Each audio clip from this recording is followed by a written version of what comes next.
जिला ऊना में खनन माफिया पर पुलिस का चाबुक लगातार चल रहा है। इसी कड़ी के तहत ऊना पुलिस की विभिन्न टीमों ने हरोली व ऊना क्षेत्र में अलग अलग स्थानों पर दबिश देकर अवैध खनन में संलिप्त 24 वाहनों को पकड़ने में सफलता हासिल की है। पुलिस कार्रवाई के बाद शुक्रवार सुबह खुद एसपी ऊना अरजीत सेन दलबल के साथ स्वां नदी में उतरे और खनन माफिया द्वारा किए गए अवैध खनन का निरीक्षण किया।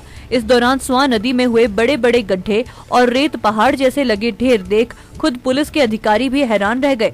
एसपी ऊना ने अवैध खनन के खिलाफ कड़ी कार्रवाई करने के साथ साथ जरूरी मामलों को ईडी के सुपुर्द करने का भी दावा किया। देखिए, जैसे हमको निर्देश हैं डायरेक्ट ये डायरेक्शंस हमको दी गई हैं कि किसी भी तरह से यहाँ पे जो अवैध खनन का कारोबार है वो उसको रोकने पे और लगाम लगाया जाए। उसके चलते हम लगातार जो है ये साल स्टार्ट होते ही हम लगातार इस पे एक्शन ले रहे हैं। पिछले 2 सालों में 18 एफआईआर जो है हमने टोटल रजिस्टर की है। पहले महीने में ही हम 5 एफआईआर जो है वो रजिस्टर कर चुके हैं इलीगल माइनिंग करने वाले लोगों के खिलाफ, और लगभग 50 गाड़ियाँ जिसमें 10 पोकलेन और जेसीबीज इंक्लूडेड हैं उनको हमने इम्पाउंड किया है पूरे एरिया में। हरोली, बाथड़ी और ये संतोषगढ़, ये सब एरियाज़ जो हैं ये काफ़ी वनरेबल हैं माइनिंग के लिए, और हमने इनकी जो है हॉटस्पॉट्स की मैपिंग जो है वो कर रखी है।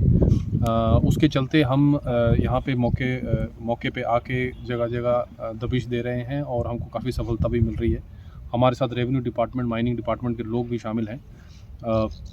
अभी तक हम इन्वेस्टिगेशन जो हमने अभी केसेस की है उसमें हमको ये पता चला है कि इसमें ट्रैक्टर्स जो है वो काफ़ी इस्तेमाल किए जा रहे हैं। रेता मैनुअली उठा के या मशीन के द्वारा उठा के ट्रैक्टरों में भरा जाता है, उसको एक जगह डंप किया जाता है, फिर उनको दोबारा से बड़े टिप्पर्स में डाल के अलग अलग जगहों पे जहाँ पे इनकी डिमांड होती है वहाँ पे ले जाया जाता है। उस पूरी इन्वेस्टिगेशन को के तार हम जोड़ने में सफल हुए हैं कुछ केसेस में, और जो अभी रजिस्टर किए हैं केसेस उनमें भी हम कंटिन्यू रखेंगे।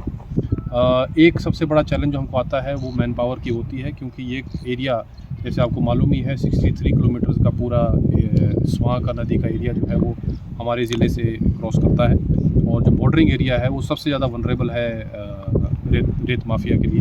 तो वो उसको मॉनिटर करना, उसकी पेट्रोलिंग करने के लिए हमने लगातार रिक्वेस्ट भी भेजी है कि हमको एडिशनल फोर्स दी जाए, और वो समय समय पर हमारे पास मिल भी रही है। फिलहाल हम अभी लोकल रिसोर्सेज से जो है इस पे सख्त कार्रवाई कर रहे हैं। सर, आपके लोगों पर ज़्यादा एफआईआर हुई है, तो क्या ऐसा माना जाए कि पंजाब के लोग इसमें ज़्यादातर संलिप्त हैं? नहीं, देखिए, ये जाहिर सी बात है कि जो डिमांड है वो ज़्यादा पंजाब साइड में है, तो इसके चलते यहाँ पे काम करने वाले लोगों में काफ़ी ज़्यादा मात्रा में एफआईआर भी, और चाहे चलानों की संख्या भी देखी जाए तो उसमें पंजाब एरिया के ज़्यादा गाड़ियाँ इन्वॉल्व हैं।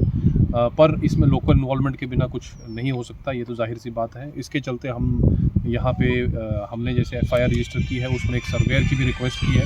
इंडस्ट्रीज डिपार्टमेंट, माइनिंग विभाग ने उनको कहा भी है, और वो यहाँ पे आएंगे और पूरा सर्वे करेंगे जो एरियाज़ हमने पकड़े हैं जिसमें इलीगल माइनिंग हो रही थी। साथ ही साथ जो एरिया जहाँ पे पुलिस दबिश देती है और वहाँ चेक करती है, वहाँ पकड़ती है, वो माइनिंग डिपार्टमेंट के हैंडओवर होता है, और वहाँ पे ये सुनिश्चित किया जाएगा कि जितनी भी रेत वहाँ पे है वो, और मतलब एटलीस्ट ज़िले से बाहर जाने अगर जा रही है किसी उसमें किसी ट्रक में या किसी ट्रैक्टर में, तो उसको उस पर अंकुश लगाया जाए, और उसी तरह हम कार्य कर रहे हैं। जिस तरह 18 एफआईआर जो है हमने पिछले 2 साल में की हैं, और 4 एफआईआर जो है इस साल हमने पहले ही महीने में की हैं।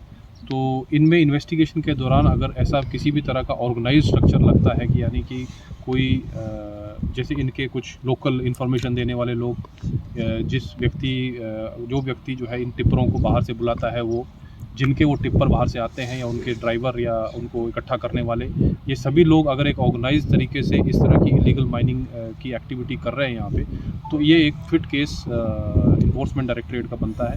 इन्फोर्समेंट डायरेक्टरेट जो है prevention of money laundering act के अंतर्गत जो है कार्रवाई करती है, और ये काफ़ी अच्छी एक्ट है जिसके चलते इन्फोर्समेंट डायरेक्टरेट के पास काफ़ी पावर्स हैं। हमने 4 एफआईआर जो हैं उनको रेफ़र की है, और बाकी भी उनको करेंगे जिसमें ऑर्गेनाइज्ड तरीके से काम होता हमारे पास आता है। दिव्य हिमाचल टीवी के लिए ऊना से मुनिंद्र अरोड़ा की रिपोर्ट।